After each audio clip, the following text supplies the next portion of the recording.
서울의 심장부 신라호텔의 다이너스티 홀은 오늘 대한민국 상류층의 모든 시선을 한 몸에 받고 있었다.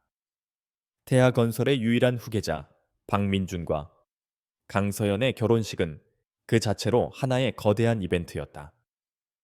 홀 안은 수천 송이의 흰색 수국과 백합으로 장식되어 있었고 그 향기가 크리스털 샹들리에의 부드러운 빛과 어우러져 마치 꿈속의 한 장면처럼 비현실적인 공간을 만들어내고 있었다.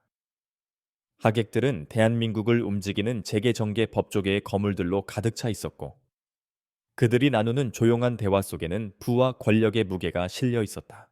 단상 위 순백의 베라왕 드레스를 입은 강서연은 흠잡을 데 없이 완벽한 신부의 모습이었다. 우아하게 빗어넘긴 머리 위에는 섬세한 다이아몬드 티아라가 반짝였고 그녀의 차분한 표정은 이 모든 화려함 속에서도 유독 고요한 섬처럼 돋보였다.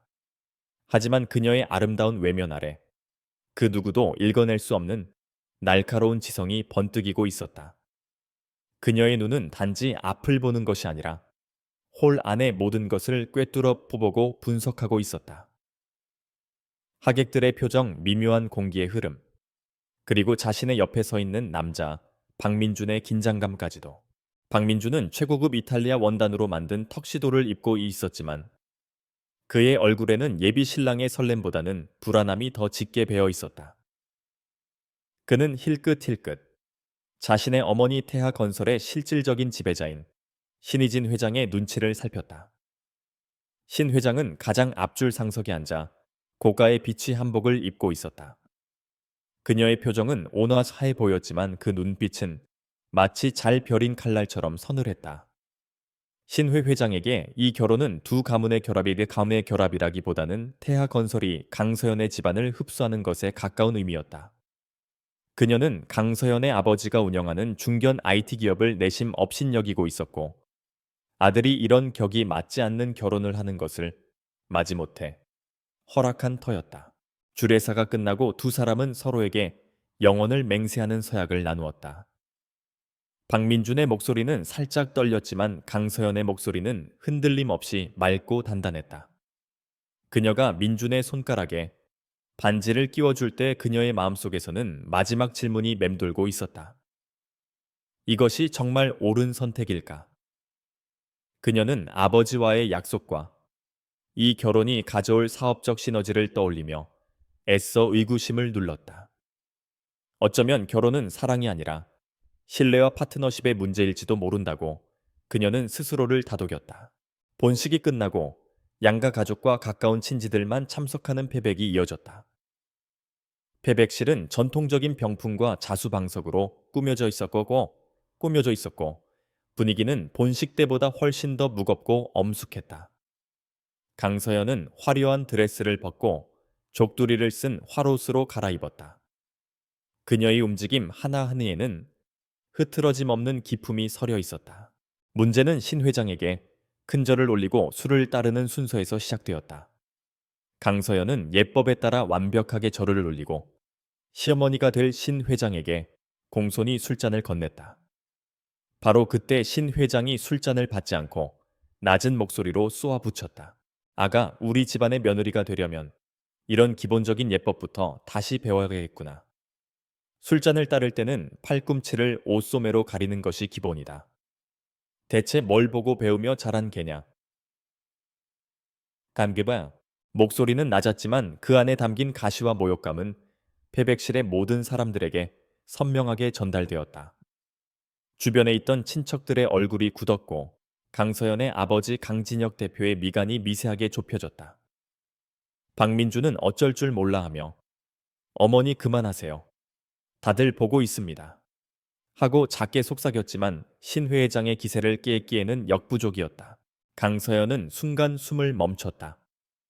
그녀의 머릿속은 차갑게 식어내렸다.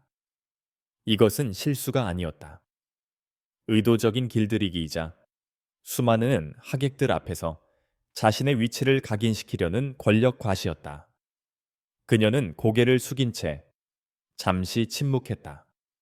모두가 그녀가 당황하거나 눈물을 보일 것이라 예상했다. 하지만 다시 고개를 든 그녀의 얼굴에는 어떤 감정도 실려 있지 않았다.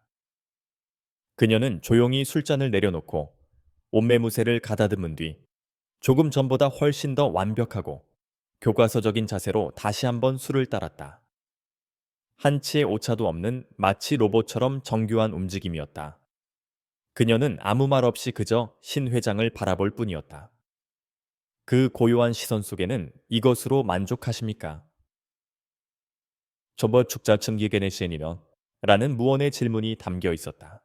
신 회장은 강서연의 이런 태도가 오히려 자신에 대한 도전이라고 받아들였다. 감히 눈물을 보이기는커녕 저렇게 꼿꼿하게 자신을 쳐다보는 오만한 눈빛. 분노가 그녀의 머리끝까지 치밀어 올랐다. 네, 그 오만한 눈빛이 마음에 안 들어. 신 회장은 고함을 질렀다. 그리고 다음 순간 모두의 눈을 의심하게 만드는 일이 벌어졌다. 신 회장이 자리에서 벌떡 일어나더니 앞으로 성큼성큼 걸어와 강서연의 뺨을 향해 손을 휘둘렀다. 짝! 공기를 찢는 날카로운 파열음이 패백실을 가득 메웠다. 그 소리는 마치 시간 자체를 멈추게 하는 듯했다. 강서연의 고개가 옆으로 돌아갔고 하얀 뺨 위로 순식간에 붉은 손자국이 피어올랐다. 족두리가 흔들리며 몇 가닥의 머리카락이 흘러내렸다. 정적이 흘렀다. 죽음과도 같은 정적.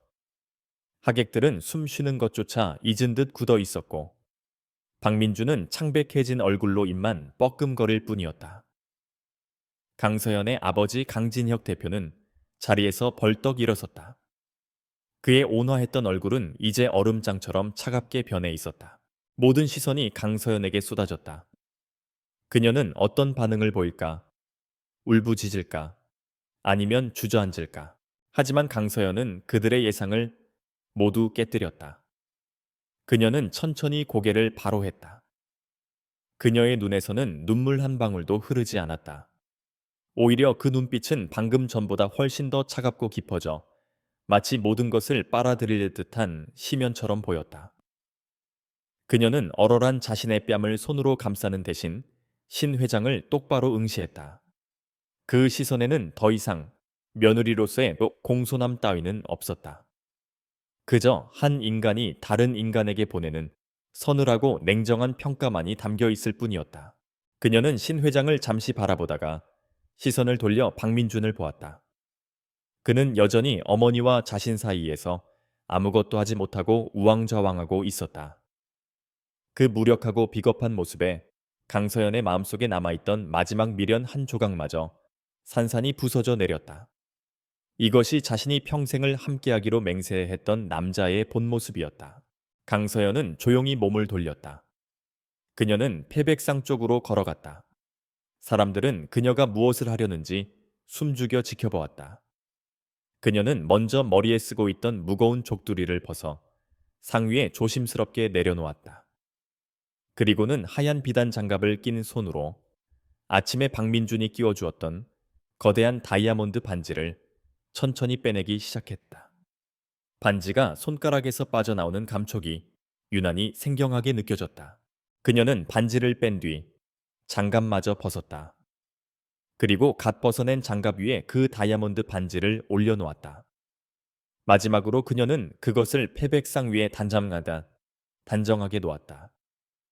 마치 더러운 것을 만졌다는 듯이 모든 행동은 느리고 침착했으며 하나의 흐트러짐도 없었다.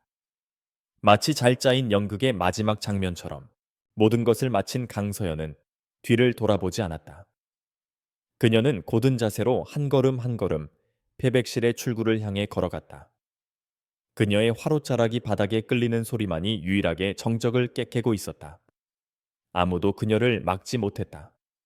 아니 막을 엄두조차 내지 못했다. 그녀에게서 뿜어져 나오는 압도적인 냉기와 결단력에 모두가 질식할 것 같았다. 서연아, 그녀의 아버지 강진혁 대표가 나지막이 그녀의 이름을 불렀다. 그는 더 이상 아무 말도 하지 않고 딸의 뒤를 따라 걷기 시작했다. 그것은 이 모든 상황에 대한 그의 대답이었다. 강서연이 패백실 문을 열고 밖으로 나서는 순간까지도 박민준과 그의 가족들은 그 자리에 못 박힌 듯 서 있었다. 신 회장은 자신이 저지른 일의 결과를 미처 가늠하지 못한 채 분노와 당혹감이 뒤섞인 표정으로 텅 빈 출입문만 바라보고 있었다. 그렇게 대한민국 재계를 떠들썩하게 했던 세기의 결혼식은 역사상 가장 짧고 치욕적인 파국으로 막을 내렸다. 하지만 그 누구도 알지 못해냈다. 이것이 단순한 파혼이 아니라는 것을, 이것은 거대한 폭풍의 시작을 알리는 고요하지만 무서운 전주곡에 불과했다는 것을. 그리고 그 폭풍의 눈은 방금 뺨을 맞고 돌아선 신부 강서연이라는 것을. 다음날 아침 태하건설 박 회장의 한남동 자택은 폭풍 전야의 고요함이 아니라 이미 폭풍이 지나간 뒤에 엉망진창인 상태였다. 값비싼 이탈리아제 대리석 바닥 위에는 전날 밤 신의진 회장이 집어던져 박살난 크리스털 와인잔의 파편이 그대로 널려 있었다. 집안의 고용인들은 신 회장의 심기를 건드릴까 두려워 숨소리조차 내지 못하고 있었다. 신의진 회장은 밤새 한숨도 자지 못한 듯 퀭한 눈으로 거실 소파에 앉아 있었다. 하지만 그녀의 얼굴에 떠오른 것은 후회나 반성이 아니었다. 오직 치밀어 오르는 분노와 굴욕감 뿐이었다. 감히 이 신의진의 얼굴에 똥칠을 해. 근본도 없는 것들이 어디서 굴러들어와서는. 그녀의 목소리는 쇳소리처럼 날카로웠다. 그녀의 남편이자 명목상의 태아그룹 회장인 박진태는 신문으로 얼굴을 가린 채 아무 말도 하지 못했다. 아들 박민주는 붉게 충혈된 눈으로 어머니를 바라보며 조심스럽게 입을 열었다. 어머니, 그래도 어제는 너무 심하셨습니다. 그 많은 사람들 앞에서 기자들이라도 알게 되면 어떡합니까? 시끄럽다. 신 회장이 고함을 질렀다. 그러니까 네가 안 되는 거야. 휘어잡아야 할 때는 확실하게 휘어잡아야지. 그렇게 물러터져거든 어떻게 태아를 이끌어 두고 봐라. 하루 아니 반나절도 안 돼서 그 계집애가 아버지 손에 이끌려 와서 무릎을 꿇고 빌 테니 감히 어디서 파운 소리를 입에 담아. 그녀는 강서연의 행동을 계산된 반항이나 밀고 당기기 정도로 치부했다. 강서연의 집안이 태아건설과의 연결고리를 제 발로 걷어찰 리가 없다고 굳게 믿고 있었다. 이 결혼은 태아가 그들에게 내려주는 은혜와도 같은 것이었으니까. 박진태 회장이 마지못해 신문을 내려놓으며 말했다. 여보, 그래도 이건 우리가 먼저 사과를 하고 좋게 푸는 게. 강 대표네 회사도 요즘 잘 나가는 모양이던데 괜히 원수 져서 좋을 것 없잖소. 당신은 좀 가만히 있어요. 사업이 장난인 줄 알아요. 힘의 논리를 모르는 순진한 소리. 이번 기회에 확실히 밟아놔야 다시는 기어오르지 못하는 거야. 신 회장이 남편의 말을 일축하는 바로 그 순간 집사가 창백한 얼굴로 다가와 봉투 하나를 내밀었다. 태아건설 법무팀의 직인이 찍힌 긴급 우편이었다. 회장님, 강진혁 대표 측 변호사에게서 온 내용 증명입니다. 신 회장은 코웃음을 치며 봉투를 뜯었다. 그러나 그 안에 담긴 서류를 읽어 내려가는 그녀의 얼굴은 순식간에 굳어졌다. 그것은 애원이나 협상의 편지가 아니었다. 차갑고 비정한 법률 용어로 가득 찬 공식적인 혼인관계 해소 및 명예훼손에 전낸 손에 따른 손해배상 청구 통지서였다. 서류는 어제의 사건을 수많은 증인이 저는 한 증인이 있는 가운데 벌어진 일방적인 폭행 및 인격 살인 행위로 규정하고 있었고, 이로 인해 강서연이 입은 회복 불가능한 정신적 충격과 사회적 명예 실추에 대해 태하그룹이 공식적으로 사과하고 거액의 위자료를 지불할 것을 요구했다. 만약 이에 불응할 시 언론 공개를 포함한 모든 민형사상 조치를 취할 것이라는 경고도 덧붙여져 있었다. 맨날 신 회장은 말문이 막힌 채 서류를 든 손을 부들부들 떨었다. 이것은 항복이 아니었다. 명백한 선전포고였다. 자신들이 상황을 통제하고 있다고 믿었던 그녀의 오만한 세계에 첫 번째 균열이 생기는 순간이었다. 같은 시각 서울의 또 다른 풍경이 펼쳐지고 있었다. 강남 테헤란로의 한복판에 위치했지만 그 어떤 간판도 찾아볼 수 없는 40층짜리 검은색 유리 건물. 이곳은 대한민국 금융계에 보이지 않는 손, 베일에 쌓인 사모펀드 엘리시안 캐피탈의 본사였다. 건물 최상층 도시 전체가 발 아래로 내려다 보이는 회장실에 강서연이 서 있었다. 어제의 순백의 드레스는 온데간데 없고 그녀는 몸에 꼭 맞는 날카로운 검은색 팬츠 수트를 입고 있었다. 머리는 한 올의 흐트러짐도 없이 단정하게 묶여 있었고 옅은 화장으로 가려진 뺨에는 아직 희미한 멍 자국이 남아 있었다.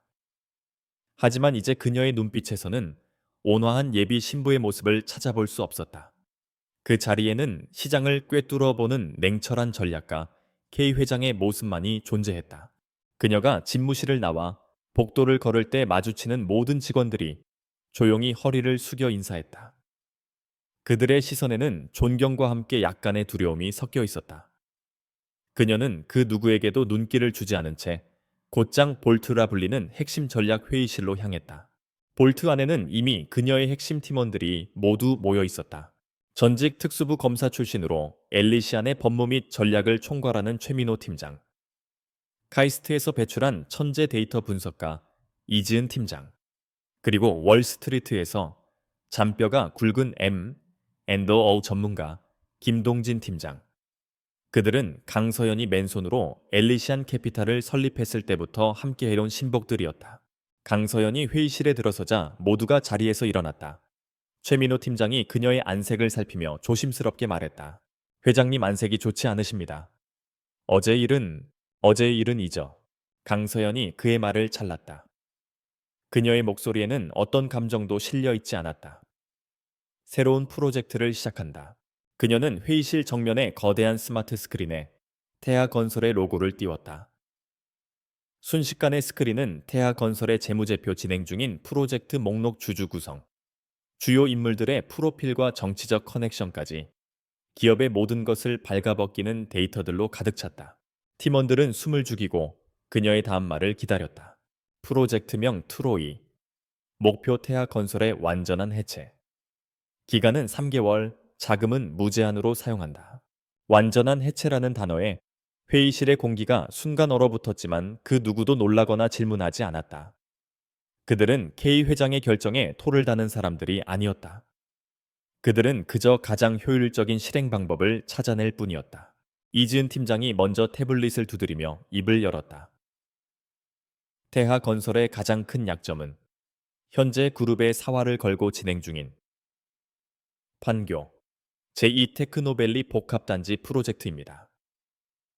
총 사업비 2조 원 중 70% 이상을 프로젝트 파이낸싱 대출에 의존하고 있습니다. 이 자금줄만 막으면 유동성 위기가 즉시 찾아올 겁니다. 김동진 팀장이 말을 이었다. 주주 구성을 보면 국민연금이 8%를 보유하고 있지만 나머지는 대부분 소액 주주와 외국계 단기 투자 자본입니다. 신의진 회장 일가의 지분은 32%로 안정적이지 않습니다. 우리가 차명 계좌를 통해 강의 지분을 매집하고 주주들을 선동하면 경영권 분쟁을 일으킬 수 있습니다. 최민호 팀장은 더 근본적인 문제를 지적했다. 오래전부터 신의진 회장이 아들 박민준의 경영 승계를 위해 거액의 비자금을 조성하고 있다는 첩보가 있었습니다. 주로 하청업체 계약을 부풀리는 방식으로 이루어졌다고 합니다. 이 비자금의 흐름만 역추적해서 증거를 확보한다면 횡령 및 배임 혐의로 검찰에 고발할 수 있습니다. 강서연은 조용히 그들의 보고를 들으며 머릿속에서 거대한 전쟁의 그림을 그리고 있었다. 그녀는 마치 오케스트라의 지휘자처럼 각각의 파트에게 정확한 임무를 부여하기 시작했다. 좋아, 계획대로 진행한다. 그녀의 차가운 목소리가 회의실에 울려 퍼졌다. 이지은 팀장은 당장 우리가 통제할 수 있는 해외 원자재 펀드를 통해 태아 건설에 납품되는 철강과 시멘트 공급망부터 교란시켜 공사 기간을 늦추는 게 1차 목표다. 동시에 환경단체와 시민단체 쪽 라인을 가동해서 판교 프로젝트 부지의 환경 영향 평가 문제를 다시 공론화해. 알겠습니다, 회장님. 김동진 팀장은 지금 즉시 유럽과 홍콩에 있는 우리 페이퍼 컴퍼니들을 통해 태아 건설 주식에 대한 공매도를 시작해. 시장의 원인모를 불안감을 심어주는 거야. 동시에 우호적인 언론사들을 통해 태아의 유동성 위기설을 조금씩 흘려. 아직은 기사화할 단계가 아니야. 증권가 정보지 수준에서만 움직여. 명심하겠습니다. 그리고 최민호 팀장. 그녀의 시선이 가장 신뢰하는 오른팔에게로 향했다. 신의진 회장의 비자금 루트를 검찰에 있을 때의 정보망을 총동원해서라도 일주일 안에 자금 흐름도를 그려내.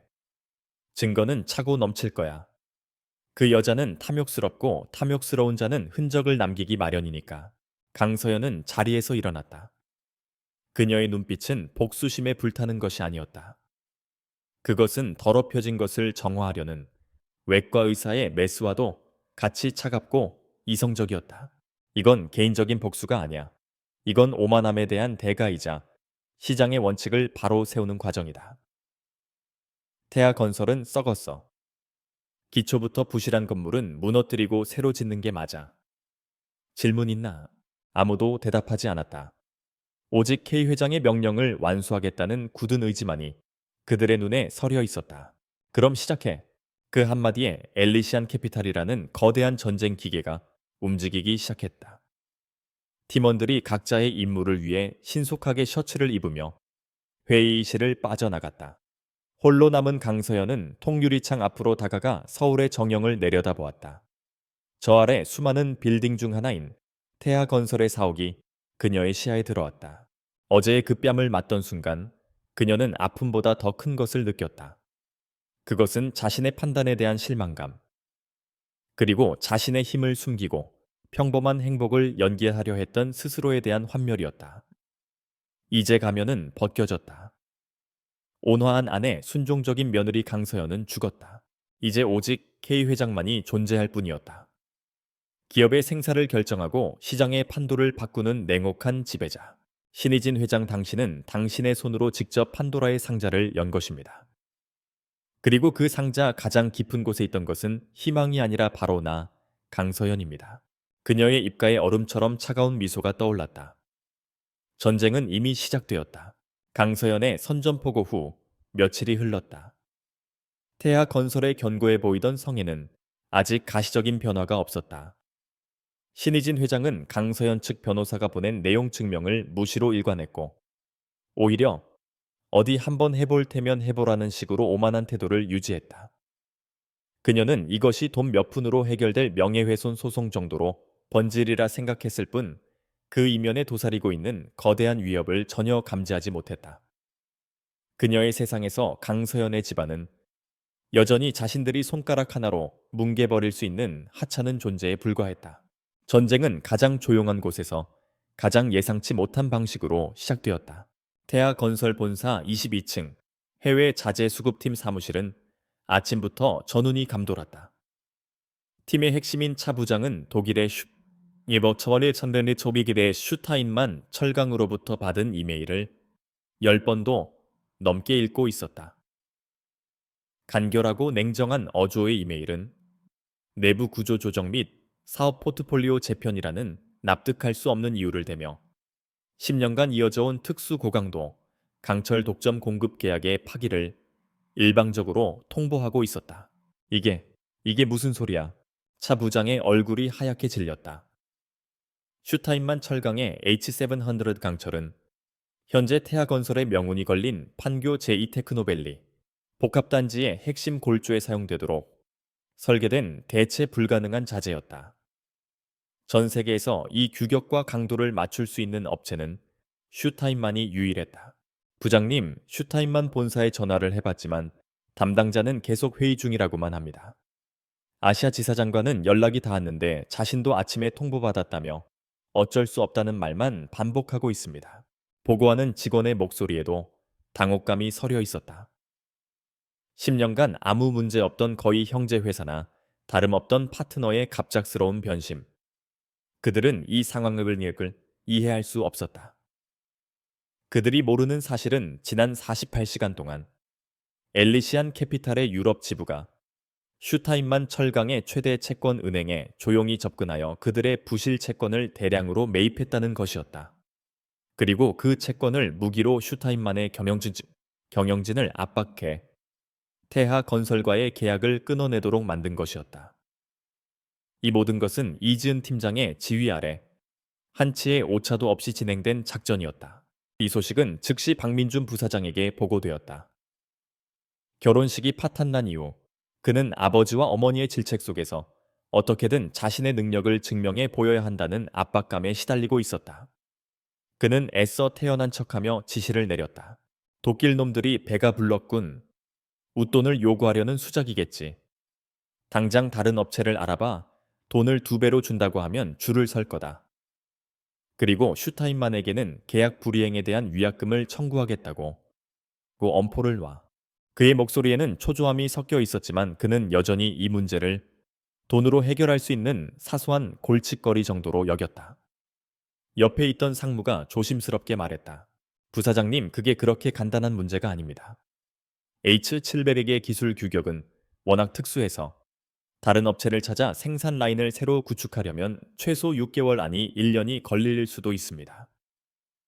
당장 판교 프로젝트의 공사 중단이 불가피합니다. 안 되면 되게 해. 어떻게든 찾아내. 태아건설이 돈이 없어서 공사를 못한다는 소리가 나오게 할 셈인가. 박민주는 소리를 지르며 자신의 무능함을 감추려 했다. 그의 머릿속은 온통 강서연에 대한 분노로 가득 차 있었다. 감히 자신을 물먹인 여자. 그는 이 모든 비즈니스 문제들을 그저 운 나쁜 우연의 일치로 치부하며 진짜 적이 누구인지는 꿈에도 생각하지 못했다. 첫 번째 균열이 보이지 않는 곳에서 발생하고 있을 때 두 번째 공격은 디지털 세계에서 시작되었다. 그날 오후 대한민국 최대의 주식 정보 커뮤니티 팍스넷의 태아건설 토론방에 의미심장한 글 하나가 올라왔다. 태아가 최근 완공한 XX 아파트 현장직입니다. 라는 제목의 글은 자신이 내부 고발자임을 암시하며 시작되었다. 원가 절감을 위해 중국산 저급 철근을 썼다는 소문이 파다합니다. 안전검사도 서류상으로만 진행하고 대충 넘어갔다는 건 공공연한 비밀. 언제 한번 큰일 터질지 모릅니다. 다들 목숨은 소중하잖아요. 글은 매우 교묘하게 작성되었다. 명확한 증거는 제시하지 않으면서도 소문 비밀 같은 단어를 사용해 읽는 사람의 불안감을 자극했다. 마치 업계 사람이 아니면 알 수 없는 것처럼 전문 용어를 살짝 섞어 신뢰도를 높였다. 이 글은 엘리시안 캐피탈의 디지털 여론팀이 몇 주에 걸쳐 기획한 작품이었다. 글이 올라오자마자 그들이 관리하는 수십 개의 유령 아이디가 일제히 추천을 누르고 댓글을 달기 시작했다. 어쩐지 이상하더라. 우리 아파트도 태아가 지었는데 벌써부터 벽에 금이 가기 시작했음. 이거 공론화해야 하는 거 아닌가요? 무서워서 살겠나. 태아건설 원래 하청업체 쥐어짜기로 유명한 곳, 충분히 가능성 있는 얘기임. 조작된 여론은 순식간에 진짜 여론처럼 번져나갔다. 루머는 다른 부동산 카페와 커뮤니티로 퍼져나갔고 몇 시간 지나지 않아 태아건설 부실 시공 논란이라는 제목으로 포털 사이트의 실시간 검색어 순위에 오르내리기 시작했다. 신희진 회장은 자신의 사무실에서 주가 모니터를 보고 미간을 찌푸렸다.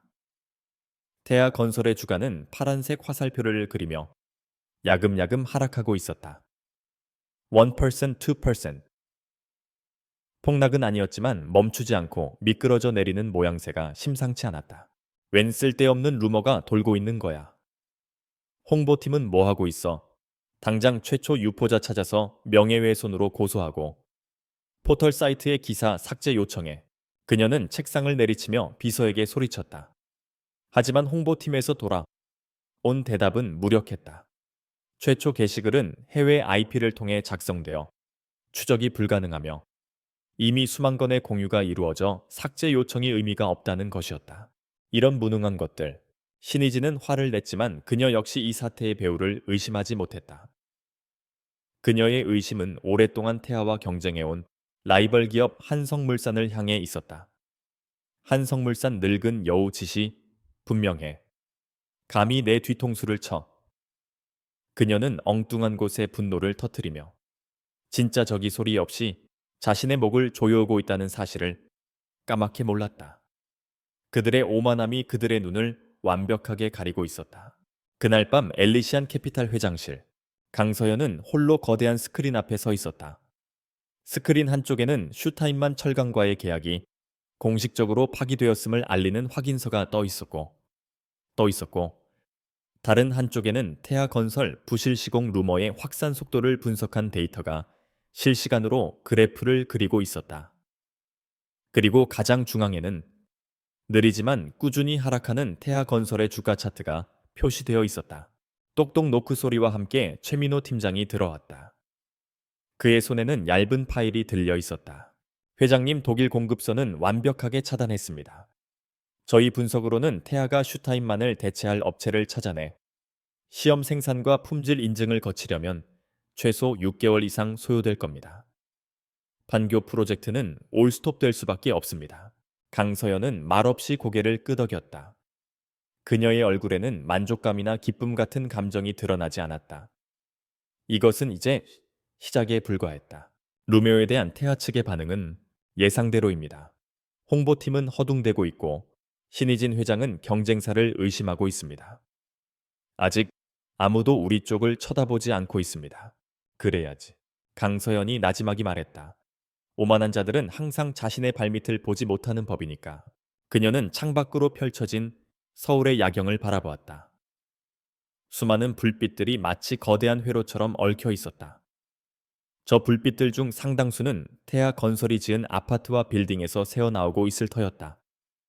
저들이 쌓아 올린 제국은 겉보기에는 견고해 보이지만 이미 가장 깊은 곳에 주춧돌 하나가 빠지기 시작했다. 박민준과 신의진은 이 작은 균열들을 그저 성가신 잡음 정도로 여기고 있겠지. 하지만 그녀는 알고 있었다. 거대한 댐도 작은 바늘구멍 하나에서부터 무너지기 시작한다는 것을. 그녀는 이제 그 균열 속에 더 크고 날카로운 쐐기를 박아 넣을 준비를 하고 있었다. 그들이 고통을 느끼고 비명을 지를 때쯤이면 이미 성 전체가 무너져 내리고 있을 것이다. 첫 번째 균열은 성공적으로 만들어졌다. 이제 본격적인 파괴가 시작될 차례였다. 태아 건설을 덮친 불운은 우연이 아니었다. 그것은 치밀하게 계획된 교향곡과 같았다. 강서연이라는 지휘자가 휘두르는 지휘봉에 따라 파멸의 악기들이 하나씩 제소리를 내기 시작했다. 첫 번째 악장은 정부 기관의 압수수색으로 시작되었다. 공정거래위원회와 국토교통부 조사관들이 태하 건설 본사에 들이닥친 것은 평일 오전 가장 분주한 시간이었다.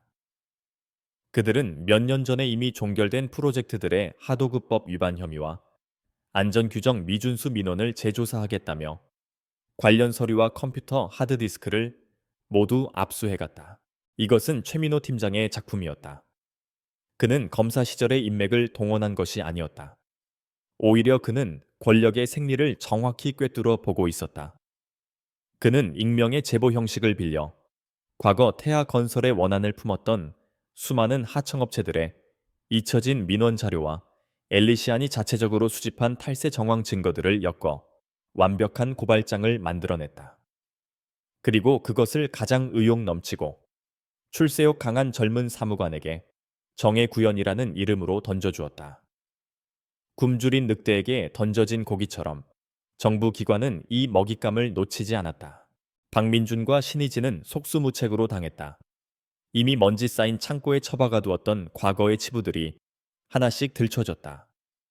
언론은 태아건설 고질적 갑질 경영이라는 자극적인 헤드라인으로 연일 보도를 쏟아냈고 회사의 이미지는 끝없이 추락했다.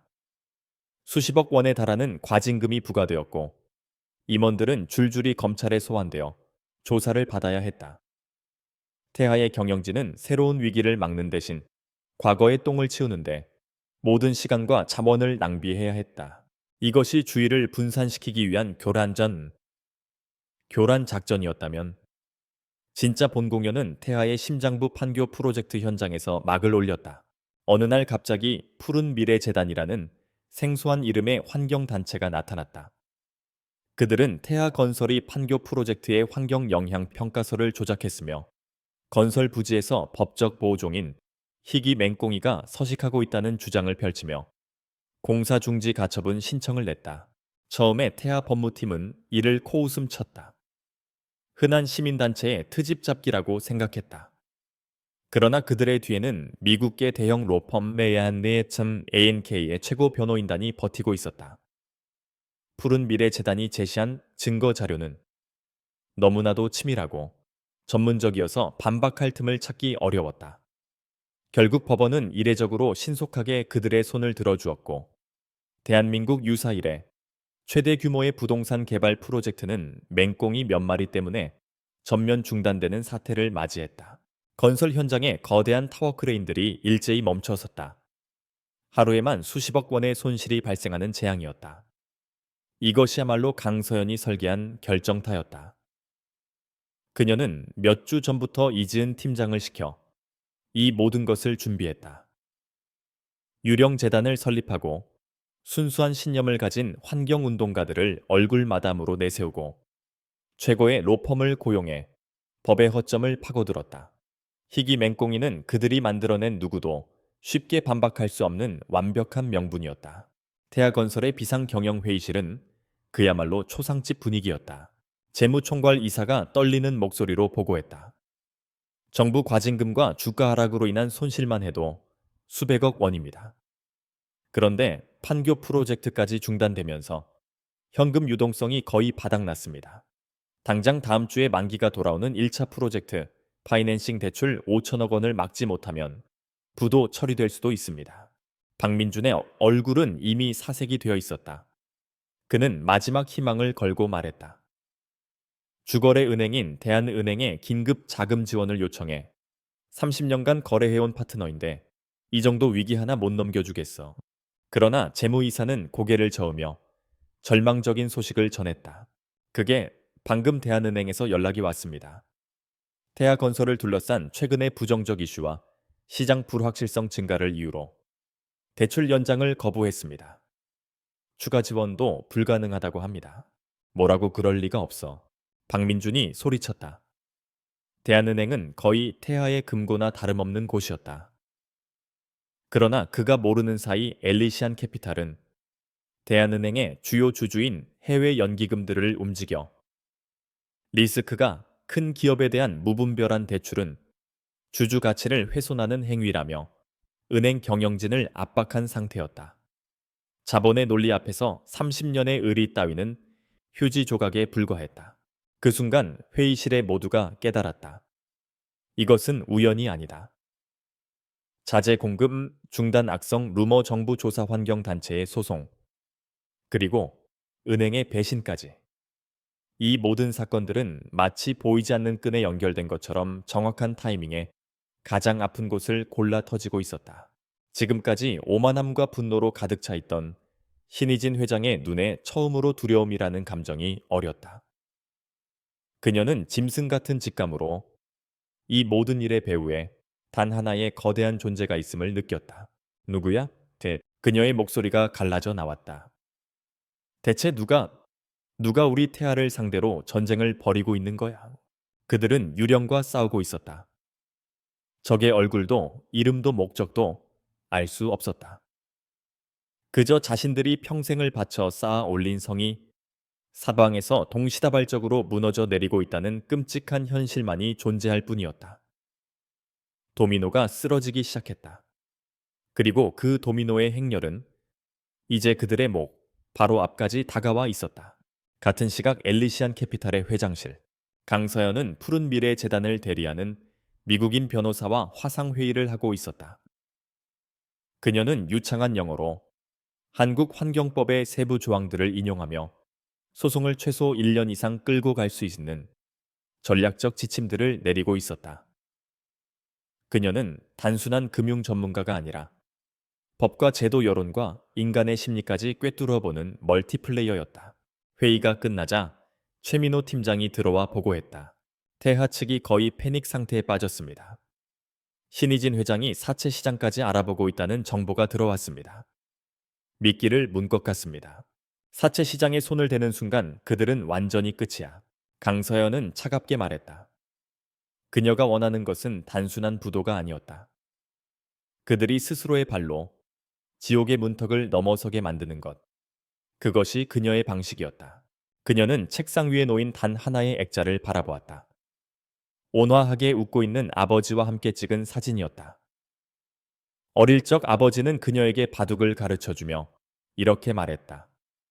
서연아, 바둑에서 가장 중요한 것은 집을 짓는 것이 아니라 상대의 집을 무너뜨리는 것이다. 그리고 최고의 공격은 상대가 눈치채지 못하게 야금야금 숨통을 조여가는 것이란다. 신의진 회장은 결혼식장에서 딸의 뺨을 때리며 강서연의 가족과 명예를 무너뜨리려 했다. 이제 강서연은 아버지가 가르쳐준 그대로 그들의 집을 송두리째 무너뜨리고 있었다. 보이지 않는 유령이 되어 가장 잔인하고도 우아한 방식으로 태아건설이라는 거대한 성은 이제 누가 봐도 기울어져 있었다. 남은 것은 마지막 결정타로 성의 중심 기둥을 무너뜨리는 것뿐이었다. 그리고 강서연은 이미 그 기둥의 가장 약한 부분을 정확히 조준하고 있었다. 벼랑 끝에 몰린 짐승은 가장 사나워지는 법이다. 태아건설의 신의진 회장은 이제 공포를 분노로 바꾸어 표출하기 시작했다. 그녀는 더 이상 수수께끼 같은 적의 공격에 수동적으로 당하고만 있지 않기로 결심했다. 그녀는 보이지 않는 유령의 정체를 밝혀내 그 심장에 칼을 꽂아 넣기로 마음먹었다. 신 회장과 박민주는 대한민국 기업 분쟁 해결의 어두운 이면에서 암약하는 오라클 컨설팅에 윤 대표를 비밀리에 만났다. 오라클 컨설팅은 전직 국정원 요원 특수부 검사, 그리고 천재 해커들로 구성된 기업 정보 및 보안 전문 회사였다. 그들은 합법과 불법의 경계를 아슬아슬하게 넘나들며 돈으로 살 수 있는 가장 확실한 정보를 제공하는 것으로 유명했다. 서울의 한 고급 호텔 최상층, 철저히 보안이 유지되는 프라이빗 룸에서 신 회장은 윤 대표에게 그동안 벌어진 모든 일을 설명했다. 그녀의 목소리에는 평소의 오만함 대신 살얼음 같은 냉기가 서려 있었다. 돈은 얼마가 들어도 상관없어. 이 모든 일의 배후에 있는 놈, 그놈의 정체를 알아내시오. 그리고 내가 그놈의 목을 물어뜯을 수 있도록 이빨을 찾아다 주시오. 검은색 정장을 단정하게 차려입은 중년의 윤 대표는 아무 표정 없는 얼굴로 그녀의 말을 들었다. 그는 탁자 위에 놓인 태블릿의 몇 가지를 기록하며 말했다. 관련된 모든 자료를 주십시오. 독일 공급 업체와의 계약서 온라인 루머가 시작된 게시글 원본 공정위 조사 자료, 그리고 푸른 미래 재단이라는 단체의 모든 것까지. 저희는 추측이 아니라 데이터로 말합니다. 박민준이 옆에서 끼어들었다. 아무래도 우리 경쟁사인 한성물산 짓이 틀림없습니다. 최근 두바이 신공항 프로젝트 수주권으로 우리와 가장 치열하게 맞붙었던 곳입니다. 윤 대표는 그저 고개를 끄덕일 뿐 동의도 부정도 하지 않았다. 그의 눈빛은 이 절박한 모자, 무지의 내면까지 꿰뚫어 보는 듯 깊고 차가웠다. 엄청난 착수금을 확인한 그는 자리에서 일어나며 짧게 말했다. 일주일 드리겠습니다. 오라클 컨설팅의 분석팀은 즉시 가동되었다. 그들은 마치 거대한 그물로 바닷속을 훑는 것처럼 태아 건설을 둘러싼 모든 데이터의 흐름을 추적하기 시작했다. 가장 먼저 푸른 미래 재단의 자금 추출했다. 그러나 그 돈은 케이맨 제도와 버진 아일랜드에 위치한 수십 개의 유령 회사를 거치며 완벽하게 세탁되어 있었다. 추적은 막다른 길에 부딪혔다. 강서연이 몇 년에 걸쳐 구축해 놓은 방화벽은 국정원 수준의 해커들도 뚫을 수 없도록 설계되어 있었다. 분석팀은 방향을 틀어 부실 시공 루머가 시작된 온라인 게시글의 IP 주소를 역추적했다. 몇 겹의 프록시 서버를 우회한 끝에 그들은 마침내 최초 발신지를 찾아냈다. 그런데 그곳은 뜻밖에도 과거 한성물산의 서버를 공격했던 해커 그룹이 사용했던 동유럽의 서버와 일치했다. 이것은 이지은 팀장이 의도적으로 심어놓은 계산된 흔적이었다. 독일 슈타인만 철강건도 마찬가지였다. 그들을 압박했던 채권은행의 최근 대규모 자금 거래 내역을 분석하자 한성물산의 해외 파트너사들이 주로 이용하는 홍콩의 한 투자 자문사가 연관되어 있다는 정황이 포착되었다. 이 또한 김동진 팀장이 교묘하게 만들어 놓은 거짓된 연결고리였다. 모든 조각들이 하나의 그림을 가리키고 있었다. 오라클의 해커들과 분석가들은 자신들이 쫓고 있는 적이 상상 이상으로 거대하고 치밀하며 전 세계적인 네트워크를 가진 존재라는 사실에 혀를 내둘렀다.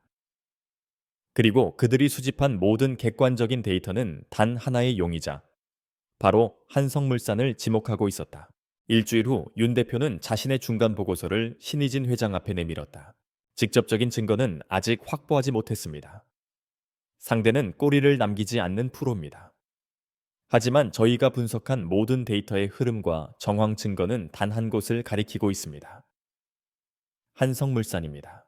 윤 대표는 서버 로그 기록과 해외 자금 흐름 분석 자료를 증거로 제시했다. 박민준과 신의진은 자신들의 예상이 맞았다는 사실에 오히려 안도했다. 보이지 않는 유령의 존재보다 차라리 평생의 숙적이 벌인 짓이라는 사실이 그들에게는 더 이해하기 쉬웠다. 그 늙은 여우가 감히 내 뒤통수를 쳐 내가 이대로 당하고만 있을 것 같아. 신의진 회장의 눈에 다시 도끼가 서렸다. 분노는 그녀의 이성을 마비시켰고 의심의 여지 없이 윤 대표의 보고서를 확신했다. 박민주는 이때다 싶어 자신의 능력을 증명할 기회로 삼았다. 어머니, 이젠 우리가 반격할 차례입니다. 한성물산이 지금 두바이 신공항 프로젝트 수주에 사활을 걸고 있습니다. 우리가 가진 비자금과 정계 인맥을 총동원해서 그 건을 무산시켜 버리겠습니다. 뼈아픈 타격을 입혀야 다시는 우리를 넘보지 못할 겁니다. 그렇게 태아건설의 마지막 남은 힘은 완전히 엉뚱한 곳을 향해 발사되었다. 그들은 비자금 계좌에서 거액의 돈을 빼내 두바이의 유력 인사들에게 로비를 시작했고 언론을 통해 한성물산의 과거 비리를 폭로하는 흑색 선전을 퍼부었다. 이것이야말로 강서연이 설계한 완벽한 함정의 마지막 단계였다. 영문도 모른 채 공격을 받은 한성물산은 격분했고 즉시 반격에 나섰다. 대한민국 재계 서열 10위권의 두 거대 기업이 서로의 약점을 물어뜯으며 진흙탕 싸움을 벌이기 시작했다. 언론은 연일 그들의 추악한 싸움을 대서특필했고 두 회사의 주가는 동반 하락했으며 기업 이미지는 나락으로 떨어졌다. 엘리시안 캐피탈의 볼트 안, 거대한 스크린에는 태하 건설과 한성물산의 이전 투구, 애니티안 도, 구를 다루는 뉴스 속보가 실시간으로 중계되고 있었다. 최민호 팀장이 차분한 목소리로 보고했다. 회장님, 모든 것이 계획대로입니다. 태하와 한성이 서로를 물어뜯느라 정신이 없는 사이 저희는 신의진 회장이 한성을 공격하기 위해 움직인 비자금 계좌의 전체 흐름을 완벽하게 포착했습니다. 돈이 인출되고 환칙이 되어 두바이의 로비스트에게 전달되는 모든 과정의 증거 자료 화각보가 끝났습니다. 강서연이 한성물산이라는 거짓된 흔적을 남긴 진짜 목적은 바로 이것이었다. 신의진을 자극해 스스로 비자금 계좌를 열게 만드는 것. 맹수에게 미끼를 던져 동굴 밖으로 유인해낸 사냥꾼처럼 그녀는 신의진의 분노를 이용해 결정적인 증거를 손에 넣은 것이었다. 강서연은 스크린 속에서 추하게 무너져가는 두 기업의 모습을 차가운 눈으로 바라보았다. 완벽한 덫이 완성되었다. 적은 스스로 덫 안으로 걸어 들어왔고 가짜 적과 싸우느라 제 힘을 모두 소진했으며 자신의 가장 치명적인 약점까지 스스로 드러내 보였다. 이제 사냥을 끝낼 시간이었다. 그녀는 팀원들을 돌아보며 조용하지만 단호한 목소리로 마지막 명령을 내렸다. 김동진 팀장, 그동안 우리가 비밀리에 매집한 차명 지분 15%와 우호 지분 10%를 합쳐 즉시 태하건설의 임시주주총회 소집을 요구해. 안건은 경영진 총사퇴 및 비상대책위원회 구성으로 하고 내 회장님, 최민효 팀장 확보한 모든 증거 자료를 정리해서 대검찰청 특수부에 넘길 준비를 해. 언론에도 동시에 터뜨릴 수 있게 준비하고. 알겠습니다. 이지은 팀장 주주총회가 열리는 날 우리의 정체를 공개한다. 엘리시안 캐피탈이 태하건설의 새로운 주주로 등극했음을 시장에 알리는 거야. 팀원들의 눈이 빛났다. 길고 길었던 수면 아래에서의 작업이 끝나고 드디어 그들의 존재를 세상에 드러낼 시간이 온 것이었다. 강서연이 자리에서 일어섰다. 그녀의 시선은 다시 한번 창밖의 태하건설 빌딩을 향했다. 이제 곰 사냥을 끝낼 시간이야. 그녀의 목소리는 나지막했지만 그 안에는 거대한 제국의 종말을 고하는 선구와도 같은 무게가 실려 있었다. 태하건설 임시주주총회가 열리는 날 여의도 본사 대강당의 공기는 살얼음판처럼 팽팽했다. 단상 아래에는 불안과 의심으로 가득 찬 주주들이 웅성거리고 있었고 기자들은 마치 피냄새를 맡은 상어떼처럼 카메라 플래시를 터뜨릴 준비를 하고 있었다. 단상 위 신의진 회장과 박민준 부사장은 애써 위엄을 지키려 했지만 그들의 창백한 얼굴과 굳은 표정은 감출 수 없는 불안감을 고스란히 드러내고 있었다. 불과 한 달 전까지만 해도 철옹성 같았던 제국이 존폐의 기로에 서 있다는 사실을 그들은 믿을 수 없었다. 그들은 여전히 이 모든 사태의 원인이 한성물산의 비열한 공격 때문이라고 굳게 믿고 있었다. 주주 여러분, 동요하지 마십시오. 지금 우리 회사가 겪고 있는 어려움은 경쟁사의 부도덕한 흔들기 때문입니다. 우리 태아건설은 이 위기를 극복하고 더욱 단단해질 것입니다. 와, 저네. 신의진 회장이 마이크를 잡고 목소리를 높였다.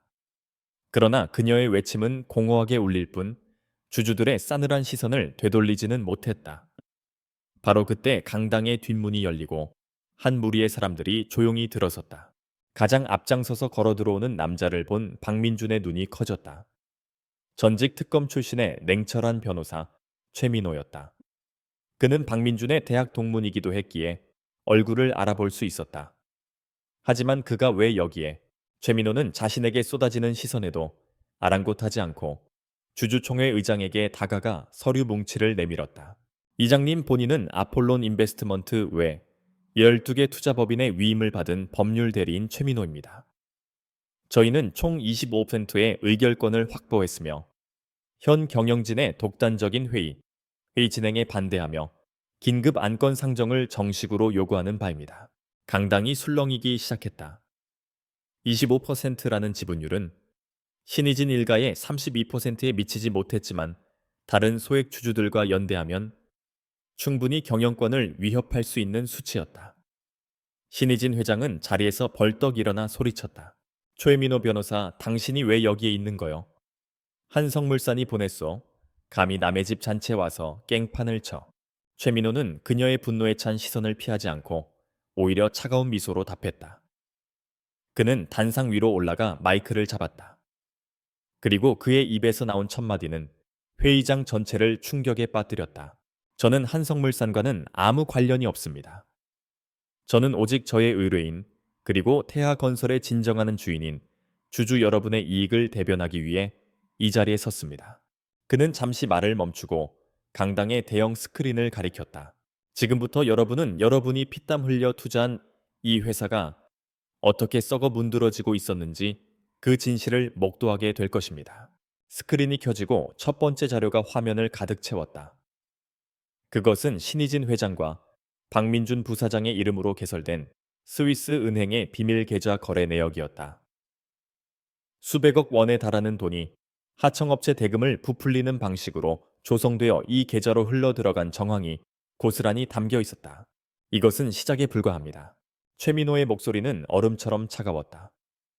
다음 화면에는 박민준이 한성물산을 공격하기 위해 두바이의 로비스트에게 거액의 불법 정치 자금을 전달하는 장면이 담긴 CCTV 영상과 녹취록이 재생되었다. 회사 돈을 이용해 개인적인 복수에 나선 배임 행위의 명백한 증거였다. 자료는 끝없이 이어졌다. 분식 회계를 통해 재무제표를 조작한 증거 아들의 편법 증여를 위해 계열사 주가를 조작한 내역. 심지어 정관계 인사들에게 명절마다 거액의 뇌물을 상납한 리스트까지.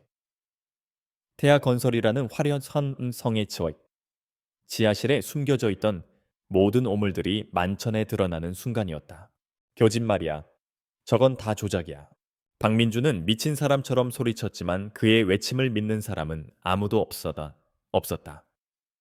주주들은 경악과 분노로 술렁겼고 기자들은 미친 듯이 카메라 셔터를 눌러댔다.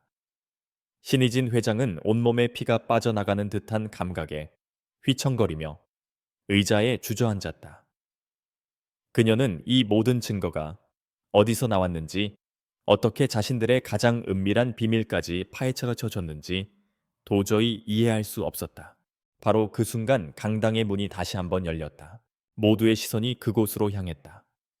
문 앞에는 칠흑 같은 검은색 정장을 입은 한 여성이 서 있었다. 그녀의 또각거리는 하이힐 소리가 강당의 모든 소음을 압도하며 울려 퍼졌다. 그녀는 천천히 하지만 당당하게 단상을 향해 걸어왔다. 그녀가 마침내 모습을 드러냈을 때 박민준과 신의진 회장은 숨 쉬는 것조차 잊었다. 그들의 눈앞에 서 있는 사람은 바로 그들이 결혼식장에서 모욕하고 뺨을 때렸던 강서연이었다. 하지만 지금의 강서연은 더 이상 순종적인 며느리 후보가 아니었다. 그녀의 눈빛은 회의장 전체를 압도하는 카리스마로 불타고 있었고 그녀의 존재감은 마치 여왕과도 같았다. 주주들과 기자들은 저 여자가 누구인지 의아해하며 웅성거렸다. 강서연은 최민후에게서 마이크를 건네받았다. 안녕하십니까 주주 여러분. 그녀의 목소리는 조용했지만 놀라울 정도로 또렷하게 강당 전체에 울려 퍼졌다. 제 이름은 강서연. 여러분이 방금 들으신 아폴론 인베스트먼트를 포함한 모든 투자법인들의 실소유주이자 사모펀드 엘리시안 캐피탈의 회장입니다. 엘리시안 캐피탈. 그 이름이 나오자 금융계에 조금이라도 몸담고 있던 주주들 사이에서 경악의 탄성이 터져 나왔다. 베일에 쌓인 차에 대한민국 금융시장을 움직여온 전설적인 이름. 그 누구도 실체를 본 적 없었던 그림자 속의 지배자.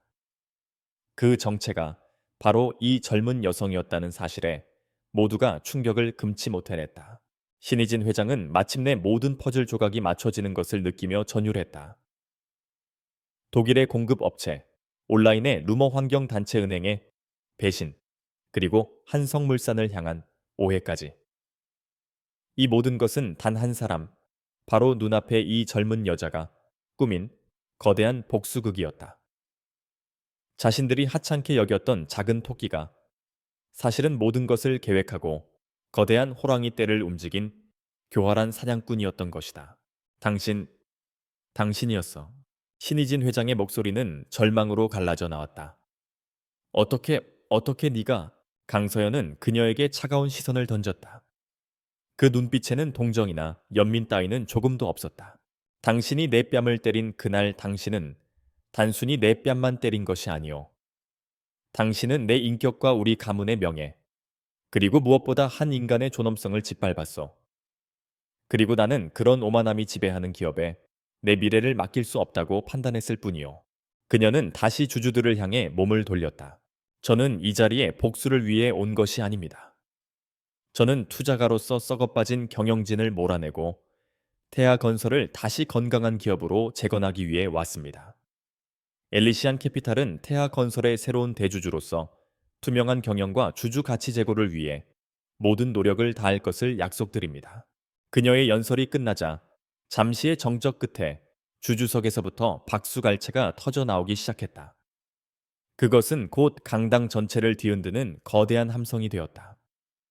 부패한 왕조가 무너지고 새로운 시대가 열리는 것을 환영하는 소리였다. 그 함성 속에서 박민주는 완전히 넋이 나간 채 주저앉았고 신희진 회장은 충격과 굴욕감에 혼절하고 말았다.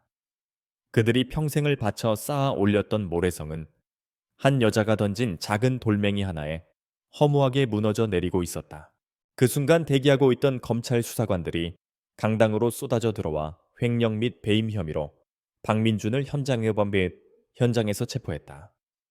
모든 것이 끝났다. 화려했던 제국의 마지막은 너무나도 초라하고 비참했다. 강서연은 그 아비규환의 현장을 등진 채 조용히 단상에서 내려왔다. 그녀의 얼굴에는 승자의 희열도 복수의 만족감도 없었다. 오직 차가운 고요함만이 흐를 뿐이었다. 전쟁은 끝났다. 이제 남은 것은 폐허 위에서 새로운 질서를 세우는 일뿐이었다. 태아 제국의 몰락은 그들이 쌓아 올렸던 속도보다 훨씬 더 빠르고 극적이었다.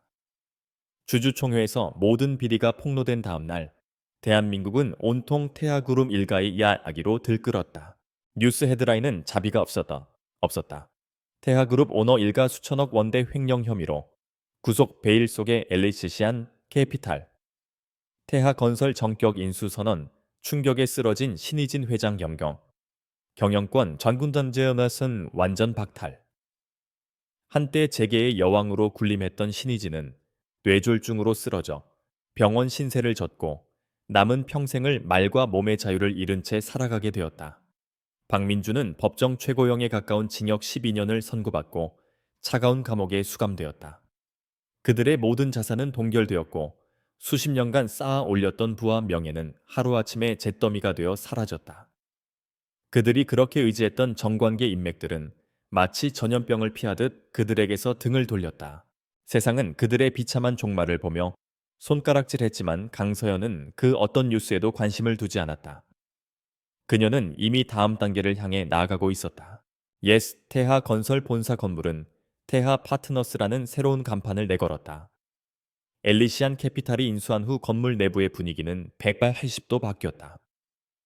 과거의 권위적이고 경직된 분위기는 사라지고 그 자리에는 실력과 효율성을 중시하는 젊고 역동적인 에너지가 넘쳐 흘렀다. 강서연은 파괴자가 아니었다. 그녀는 뛰어난 재건축가였다. 그녀는 태하그룹의 부실한 계열사들을 과감히 정리하고 핵심 사업인 건설 부문에 모든 역량을 집중시켰다. 가장 먼저 한 일은 과거 신의진 회장의 갑질에 고통받았던 우량 하청업체들을 다시 불러 모아 공정한 조건으로 새로운 계약을 맺는 것이었다. 업계의 고질적인 병폐였던 어음 결제 관행업세, 쟁업무주 자음체는 없애고 전액 현금 결제를 도입하자 업계 전체에 신선한 충격을 주었다. 초돈 충격을 주었다. 멈춰섰던 판교 프로젝트도 재개되었다. 강서연은 논란이 되었던 환경 문제를 해결하기 위해 국내 최고의 환경 전문가들을 영입하여 친환경 설계를 도입했고 지역 주민들과의 상생 프로그램을 만들어 투명하게 공개했다. 위기는 오히려 기회가 되어 태아 파트너스는 가장 윤리적이고 신뢰할 수 있는 건설사라는 새로운 이미지를 얻기 시작했다. 어느 날 저녁 구조조정 회의를 마친 강서연의 사무실에 최민호 팀장이 조용히 들어왔다. 그는 따뜻한 차를 건네며 물었다. 이제 정말 다 끝난 것 같습니다. 회장님, 이 모든 것이 그럴 만한 가치가 있었다고 생각하십니까? 가차만 첩찬이 단니냐. 강서연은 창밖의 도시를 바라보며 조용히 대답했다. 이건 복수가 아니야, 최 팀장. 이건 정화 작업이었어. 그녀는 최민호를 돌아보며 말을 이었다. 썩은 뿌리를 그대로 두면 나무 전체가 죽어. 태아 건설이라는 나무는 뿌리부터 썩어 있었어. 신의진 회장이 내 뺨을 때린 건 그 썩은 뿌리에서 나온 독버섯 하나에 불과했지. 나는 그 버섯을 뽑아낸 게 아니라 나무를 살리기 위해 뿌리 자체를 도려낸 거야. 그녀의 말에는 흔들림이 없었다. 그녀의 행동은 개인적인 원한을 넘어서는 자신만의 확고한 철학과 원칙에 따른 것이었다. 부패하고 오만한 권력은 시장 전체를 병들게 하는 바이러스이며 자신은 그 바이러스를 제거하는 백신의 역할을 했을 뿐이라고 그녀는 믿었다. 며칠 후 강서연은 한적한 인사동의 찻집에서 아버지 강진혁 대표와 마주 앉았다. 아버지는 한결 편안해진 얼굴로 딸에게 찻잔을 따라주었다. 아비로서 네가 다칠까 늘 걱정했는데 너는 언제나 내 생각보다 훨씬 강하고 지혜로운 아이였구나. 강서연은 옅은 미소를 지었다. 아버지가 가르쳐 주신 대로 했을 뿐이에요. 바둑을 둘 때 대마를 잡으려면 작은 돌 몇 개를 버릴 줄도 알아야 한다고요. 그 결혼이 내게는 버리는 돌이었더냐. 아니요, 아버지. 그건 제 자신을 시험하는 시험대였어요. 제가 과연 제 원칙을 꺾고 부당함과 타협하며 살 수 있는 사람인지 확인하는. 그리고 저는 그럴 수 없는 사람이란 걸 깨달았을 뿐이에요. 그날 그 자리에서 제가 느낀 건 모욕감이 아니라 확신이었어요. 저들과 나는 결코 함께 갈 수 없다는 확신. 그녀는 아버지의 주름진 손을 부드럽게 잡았다. 그녀의 모든 행동의 근원에는 평생을 정직하고 성실하게 살아온 아버지가 물려준 품이라는 가치가 있었다. 신의진 일가는 바로 그 가치를 짓밟으려 했고 그것이 강서연이 용납할 수 없었던 유일한 것이었다. 시간이 흘러 계절이 바뀌었다. 해질 무렵 강서연은 엘리시안 캐피탈 빌딩의 옥상 정원에 홀로 서 있었다. 전쟁을 치를 때 입었던 날카로운 검은색 정장 대신 그녀는 부드러운 감색 원피스를 입고 있었다. 서늘한 바람이 그녀의 머리카락을 가볍게 흩날렸다. 그녀의 손에 들린 태블릿에는 태아 파트너스 1분기 실적 보고서가 띄워져 좀 있었다. 모든 지표가 안정적인 상승 곡선을 그리고 있었다. 시장은 그녀의 방식이 옳았음을 증명해주고 있었다. 그녀는 태블릿을 끄고 서울의 장엄한 야경을 내려다보았다. 저 아래 수없이 반짝이는 불빛들. 그 불빛 아래에서 누군가는 웃고 누군가는 울고 또 다른 누군가는 새로운 꿈을 꾸고 있을 것이다. 박씨 일가는 권력을 지배하고 굴욕을 주기 위한 몽둥이처럼 휘둘렀다. 하지만 그녀는 권력을 썩은 부위를 도려내고 새로운 생명을 불어넣는 외과 의사의 메스처럼 사용했다. 그녀는 스스로 증명해 보였다. 진정한 힘은 고함과 폭력에서 나오는 것이 아니라 고요한 지성과 치밀한 계획, 그리고 결코 꺾이지 않는 존엄성에 대한 믿음에서 나온다는 것을 그녀는 피해자가 아니었다. 처음부터 끝까지 그녀는 이 모든 게임의 설계자이자 지배자였다. 입가에 옅은 미소가 떠올랐다. 그것은 복수자의 만족스러운 웃음이 아니라 모든 것을 제자리로 돌려놓는 창조주의 평온한 미소였다. 전쟁은 끝났고 세상은 그녀가 원하는 방식으로 재편되었다. 그리고 그녀는 앞으로도 계속해서 자신만의 방식으로 이 거대한 도시의 법칙을 새로 써 내려갈 것이다.